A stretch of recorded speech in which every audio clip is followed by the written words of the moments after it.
ಆತ್ಮೀಯ ಪ್ರೇಕ್ಷಕ ಬಾಂಧವರೇ, ನಿಮಗೆಲ್ಲರಿಗೂ ರಾಮಾಯಣ ಕಥಾಮೃತಕ್ಕೆ ಆದರದ ಸ್ವಾಗತ. ವನವಾಸಕ್ಕೆ ಹೊರಟಿದ ಅಂತಿಮ ಕ್ಷಣದಲ್ಲಿ ರಾಮ ಲಕ್ಷ್ಮಣ ಸೀತಾದಿಗಳು ದಶರಥನನ್ನ ಕಾಣಲು ದಶರಥನ ಆಸ್ಥಾನಕ್ಕೆ ಬರುತ್ತಾರೆ. ದಶರಥನು ಅವರನ್ನ ಕಂಡು ಶ್ರೀರಾಮನಲ್ಲಿ ಅಹಿತಕರವಾದ ಮಾತನ್ನ ಹಾಡುತ್ತಾನೆ. ಇದನ್ನ ಕಂಡಂತಹ ಶ್ರೀರಾಮಚಂದ್ರನು ಹೀಗೆ ಹೇಳುತ್ತಾನೆ: ಸಾವಿರಾರು ವರ್ಷಗಳಿಂದ ಈ ಭೂಮಿಯನ್ನ ಸತ್ಯವಾಗಿ ಪಾಲಿಸುತ್ತಿರುವ ನೀನು ಇನ್ನು 1,000 ವರ್ಷಗಳು ಈ ಜಗತ್ತಿಗೆ ಒಡೆಯನಾಗಿರು. ನಾನು ಕಾಡಿನಲ್ಲಿರುತ್ತೇನೆ. ನಿನ್ನ ಸತ್ಯಕ್ಕೆ ಭಂಗಪಡುವುದು ನನಗೆ ಶ್ರೇಯಸ್ಸಲ್ಲ. 14 ವರ್ಷಗಳ ವನವಾಸ ಮುಗಿದೊಡನೆಯೇ ನಾನು ಅಯೋಧ್ಯೆಗೆ ಬಂದು ನಿನ್ನ ಪಾದ ಶುಶ್ರೂಷೆ ಮಾಡುತ್ತೇನೆ ಎಂದನು. ಸತ್ಯ ಪಾಶದಿಂದ ಬದ್ಧನಾಗಿದ್ದ ದಶರಥನು ಏನು ಮಾಡಲು ತೋಚದೆ ಶ್ರೀರಾಮನನ್ನ ಕುರಿತು, ಮಗು, ಇಹಪರ ಸಾಧನೆಗಳಿಗಾಗಿ ನೀನು ಈ ವನವಾಸವನ್ನ ಮುಗಿಸಿ ಬಾ. ನಿನಗೆ ಶುಭವಾಗಲಿ. ನಿನ್ನ ಪಯಣ ಮಾಡುವ ಮಾರ್ಗವು ಭಯಹಿತವಾಗಿರಲಿ. ಸತ್ಯ ಪ್ರತಿಜ್ಞೆ ಮಾಡುವ ನಿನ್ನನ್ನು ತಡೆಯಲು ನನಗೆ ಸಾಧ್ಯವಿಲ್ಲ. ಆದರೆ ಈ ರಾತ್ರಿ ಇಲ್ಲೇ ಇದ್ದು ಪಯಣ ಮಾಡು. 1 ದಿನವಾದರೂ ನಾನು ನಿನ್ನೊಡನೆ ಸುಖಪಡುತ್ತೇನೆ.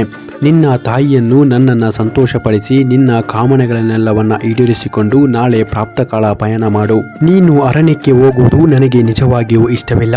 ಕುಲಚರ ವಿನಾಶಿಯಾದ ಈ ಕೈಕೆಯು ನನಗೆ ವಂಚನೆ ಮಾಡಿದ್ದಾಳೆ. ಗುಣವಂತನಾದ ನೀನು ನನ್ನನ್ನು ಅಸತ್ಯದಲ್ಲಿ ಬೀಳದಂತೆ ಉತ್ತರಿಸಲು ಬಯಸಿರುವೆ ಎಂದನು.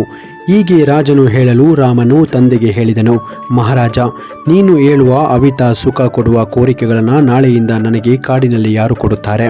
ನೀವುಗಳು ನಾನು ಅರಣ್ಯಕ್ಕೆ ಹೊರಡಲು ಅನುಮತಿಸಿರಿ. ರಾಜ ಸಂಪತ್ತು, ಪ್ರಜಾ ಸಂಪತ್ತು, ಧನ ಸಂಪತ್ತು, ಸಮೃದ್ಧಿಗಳಿಂದ ಕೂಡಿರುವ ಈ ರಾಜ್ಯವನ್ನು ಭರತನಿಗೆ ವಹಿಸಿಕೊಡು. ನನ್ನ ಬುದ್ಧಿ ಈ ವಿಷಯದಲ್ಲಿ ಬದಲಾಗುವುದಿಲ್ಲ. ನೀನು ವ್ಯಸನವನ್ನ ಬಿಡು. ನನಗೆ ರಾಜ್ಯದಲ್ಲಿ, ರಾಜ್ಯ ಸುಖದಲ್ಲಿ, ಇತರ ಕಾಮಭೋಗದಲ್ಲಿ ಆಸಕ್ತಿ ಇಲ್ಲ. ಇನ್ನು ನಾನು 1 ಕ್ಷಣ ಮಾತ್ರವೂ ಇಲ್ಲಿರಲು ಇಷ್ಟಪಡುವುದಿಲ್ಲ. ಆಗಲೇ ಕೈಕೆಯು ನನ್ನನ್ನು ವನವಾಸಕ್ಕೆ ತ್ವರೆಪಡಿಸುತ್ತಿದ್ದಾಳೆ.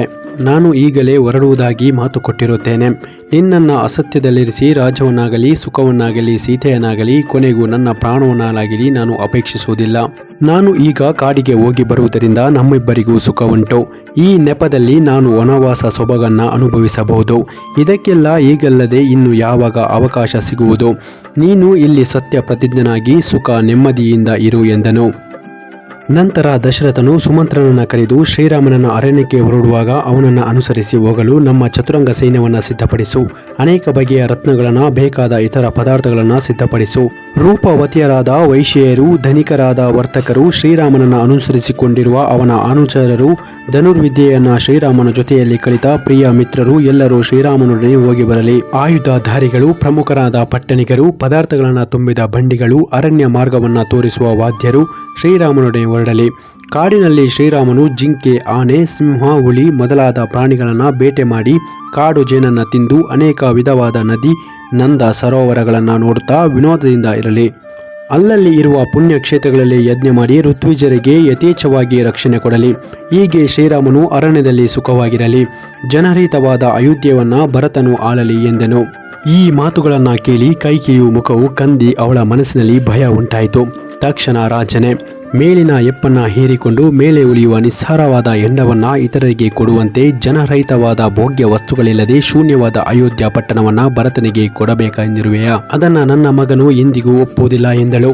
ಹೀಗೆ ನಾಚಿಕೆಯಿಲ್ಲದೆ ಹಿಂತಿರುಗಿ ನಿಂತು ಕ್ರೂರ ವಾಕ್ಯಗಳನ್ನು ಆಡಿದ ಕೈಕೆಗೆ ದಶರಥನು ಹೀಗೆ ಹೇಳಿದನು: ದುಷ್ಟೆ, ಸಣ್ಣ ಕರುವಿನ ಮೇಲೆ ಹೊರಲಾರದಷ್ಟು ಭಾರ ಹೇರಿ ಅದು ತತ್ತರಿಸುತ್ತಿರುವಾಗ ಅದನ್ನು ಹಿಂಸಿಸಿ ಒಡೆದು ಓಡಿಸುವಂತೆ ನೀನು ನನ್ನ ಮೇಲೆ ಭಾರ ಹೊರಿಸಿ ಅದರಿಂದ ಕಷ್ಟಪಡುತ್ತಿರುವ ನನ್ನನ್ನು ನೀನು ಹಿಂಸಿಸುತ್ತಿರುವೆ. ನಿನಗಿತ್ತ ವರದ ಪ್ರಕಾರ ಶ್ರೀರಾಮನನ್ನ ಅರಣ್ಯಕ್ಕೆ ಕಳುಹಿಸುವ ಕಾರ್ಯವು ಆರಂಭವಾಗಿದೆ. ಆದರೆ ವರದ ಪ್ರಕಾರ ಶ್ರೀರಾಮನೊಡನೆ ಯಾರು ಹೋಗಕೂಡದೆಂದು ಕೇಳಲಿಲ್ಲವಲ್ಲ ಎಂದನು.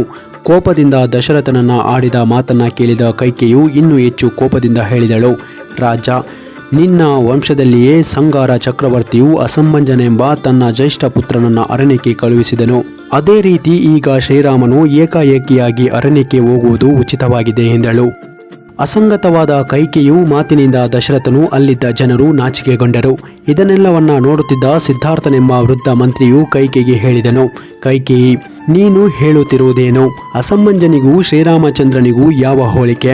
ದುರ್ಮತಿಯಾದ ಅಸಂಭಂಜನು ಬೀದಿಯಲ್ಲಿ ಆಡುತ್ತಿದ್ದ ಮಕ್ಕಳನ್ನ ಸರಾಯು ನದಿಯಲ್ಲಿ ಮುಳುಗಿಸಿ ಅದರಿಂದ ವಿನೋದ ಪಡುತ್ತಿದ್ದ. ಅವನ ದುರ್ವಿದ್ಯೆಯನ್ನ ತಡೆಯಲಾರದೆ ಪಟ್ಟಣವಾಸಿಗಳು ಸಗಾರನಿಗೆ ಕೊಟ್ಟ ಸಲಹೆಯಂತೆ ಅವರಿಗೆ ಪ್ರಿಯವನ್ನುಂಟು ಮಾಡಲು ಆ ತನ್ನ ಮಗನನ್ನ ಸಗಾರನು ಕಾಡಿಗೆ ಕಳುಹಿಸಿದ.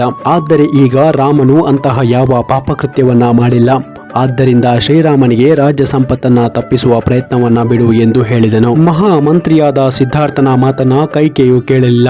ಆಗ ದಶರಥನು ಕೋಪದಿಂದ ಅವಳನ್ನ ಕುರಿತು, ಪಾಪಿನಿಯೇ, ಯಾರ ಮಾತನ್ನ ನೀನು ಕೇಳದೆ ನನ್ನ ಶ್ರೇಯಸ್ಸನ್ನ ನಿನ್ನ ಶ್ರೇಯಸ್ಸನ್ನ ಕೆಡಿಸಿದೆ.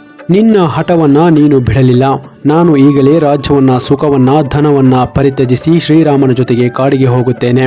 ನೀನು ಭರತನಿಗೆ ಈ ರಾಜ್ಯವನ್ನ ಕೊಟ್ಟು ಅವನೊಡನೆ ಸುಖವಾಗಿರು ಎಂದನು. ಮಂತ್ರಿ ಸಿದ್ಧಾರ್ಥನ ಮಾತನ್ನ ದಶರಥನು ಕೈಕೇಯಿಗೆ ಹೇಳಿದ ಮಾತುಗಳನ್ನ ಕೇಳಿ ಶ್ರೀರಾಮನು ವಿನಯದಿಂದ ತಂದೆಗೆ ಹೇಳಿದನು. ಮಹಾರಾಜ, ಸಮಸ್ತ ಭೋಗಗಳನ್ನು ತ್ಯಜಿಸಿ ಕಾಡಿಗೆ ಹೊರಟು ಸರ್ವಾಂಗ ಪರಿತ್ಯಾಗ ಮಾಡಿರುವ ನನಗೆ ಚದುರಂಗ ಬಲ, ಧನ, ಕನಕ, ವಸ್ತು, ವಾಹನಾದಿಗಳಿಂದ ಯಾವ ಪ್ರಯೋಜನ?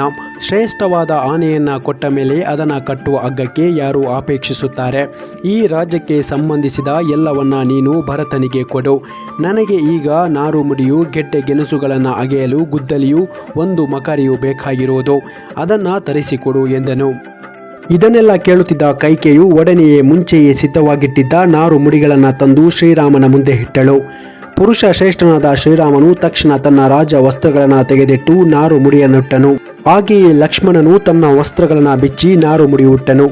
ಯಾವಾಗಲೂ ರೇಷ್ಮೆ ವಸ್ತ್ರವನ್ನು ಉಡುತ್ತಿದ್ದ ಸೀತಾದೇವಿಯು ತನಗಾಗಿ ಸಿದ್ಧವಾಗಿದ್ದ ನಾರು ಮುಡಿಯನ್ನು ಕಂಡು ಭಯಗೊಂಡಳು. ಕೈಕೇಯಿಯು ಕೊಟ್ಟ ನಾರು ಮುಡಿಯನ್ನ ತೆಗೆದುಕೊಂಡು ತನ್ನ ಪತಿಯನ್ನ ಕುರಿತು, ಪ್ರಿಯನೇ, ವನವಾಸಿಗಳಾದ ಪತ್ನಿಯರು ಈ ನಾರು ಮುಡಿಯನ್ನ ಹೇಗೆ ಉಡುವರು? ನೀನೇ ನನಗೆ ಹೇಳಿಕೊಡಬೇಕು ಎಂದಳು. ಶ್ರೀರಾಮನು ಸೀತಾದೇವಿಯ ಬಳಿ ಹೋಗಿ ಅವಳ ಕೈಯಲ್ಲಿದ್ದ ನಾರು ಮುಡಿಯನ್ನ ಅವಳು ಹುಟ್ಟಿದ್ದ ರೇಷ್ಮೆಯ ವಸ್ತ್ರದ ಮೇಲೆ ಬಿಗಿದು ಕಟ್ಟಿದನು. ಇದನ್ನ ನೋಡುತ್ತಿದ್ದ ಅಂತಃಪುರದ ಸ್ತ್ರೀಯರು ಅಳುತ್ತಾ ಶ್ರೀರಾಮನನ್ನ ಕುರಿತು, ಶ್ರೀರಾಮನೇ, ತಂದೆಯ ಆಜ್ಞೆಯ ಪ್ರಕಾರ ಅರಣ್ಯಕ್ಕೆ ಹೋಗಲಿರುವ ನಿನ್ನೊಡನೆ ಸೀತೆಯು ಬರಬೇಕೆಂಬ ನಿರ್ಬಂಧವಿಲ್ಲ. ಆದುದರಿಂದ ನೀನು ಲಕ್ಷ್ಮಣನನ್ನ ಮಾತ್ರ ಕರೆದುಕೊಂಡು ಹೋಗು. ನೀನು ವಾಪಸ್ಸು ಬರುವವರೆಗೂ ನಾವು ಸೀತಾದೇವಿಯನ್ನಾದರೂ ನೋಡುತ್ತಿರುತ್ತೇವೆ ಎಂದರು. ಆದರೆ ಶ್ರೀರಾಮನು ಇದನ್ನೆಲ್ಲ ಪರಿಗಣಿಸದೆ ಸೀತಾದೇವಿಯ ಸೊಂಟಕ್ಕೆ ನಾರುಮುಡಿಯನ್ನ ಕಟ್ಟುತ್ತಿದ್ದನು. ಮುಂದೇನಾಯಿತು ಎಂಬುದನ್ನು ಮುಂದಿನ ಸಂಚಿಕೆಯಲ್ಲಿ ತಿಳಿದುಕೊಳ್ಳೋಣ. ಅಲ್ಲಿಯವರೆಗೂ ನಿಮಗೆಲ್ಲರಿಗೂ ಶುಭವಾಗಲಿ. ಜೈ ಹಿಂದ್, ಜೈ ಭಾರತ್ ಮಾತೆ.